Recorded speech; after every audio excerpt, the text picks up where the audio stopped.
Bwana Yesu asifiwe, watu wa Mungu. Hongereni kwa majukumu ya kila siku. Asante. Ni wakati mwingine ambao Mungu ametupa nafasi ya kujaribu kuzungumza kwa habari ya neno lake. Sasa watu wengi tunapambana sana na kuhangaika na kutafuta vitu vingi sana.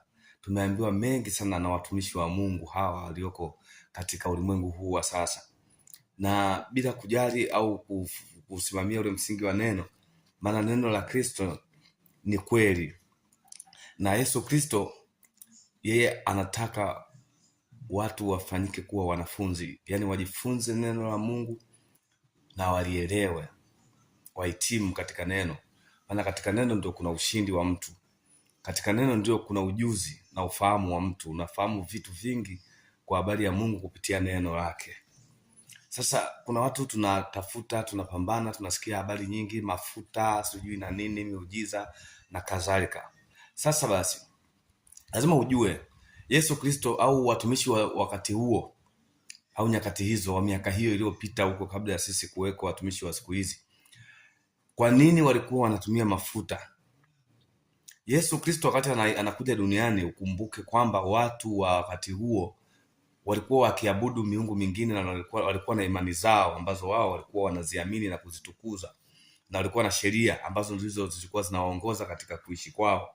Sasa Yesu Kristo alikuwa anaangalia mazingira, sehemu alipo, watu wanaokutana nao, tabia zao, asili zao, vipi wanavipenda au mambo gani wanayafanya sana watu hao.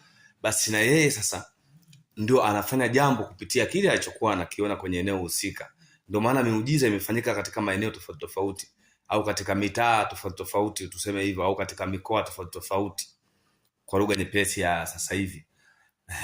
Kwa maana ukienda ukisema labda unaenda mkoa wa Mwanza, unakutana na Wasukuma. Wale Wasukuma wana desturi zao, wana mila zao, wana miungu yao. Ukienda Mbeya utakutana na Wanyakyusa, Wasafwa, na wenyewe wana miungu yao, wana desturi zao, na wana mila zao ambazo wanaziishi. Ukishuka tena ukienda Njombe utakutana na Wabena, na wenyewe pia wana taratibu zao na wana kanuni zao za kuishi. Ukija Iringa tena utakuta Wahehe, nao wana tamaduni zao, desturi na mila, na jinsi walivyokuwa wakiabudu katika nyakati hizo. Hapo nimekutolea tu kama mfano. Hivyo hivyo kila unavyoshuka, ukija Morogoro utawakuta Waruguru, Wakaguru, utakuta Wapogoro, nao walikuwa na imani zao, desturi, mila na jinsi walivyokuwa wanaabudu miungu yao. Hiyo nimekupa tu kama mfano. Ndivyo hivyo hivyo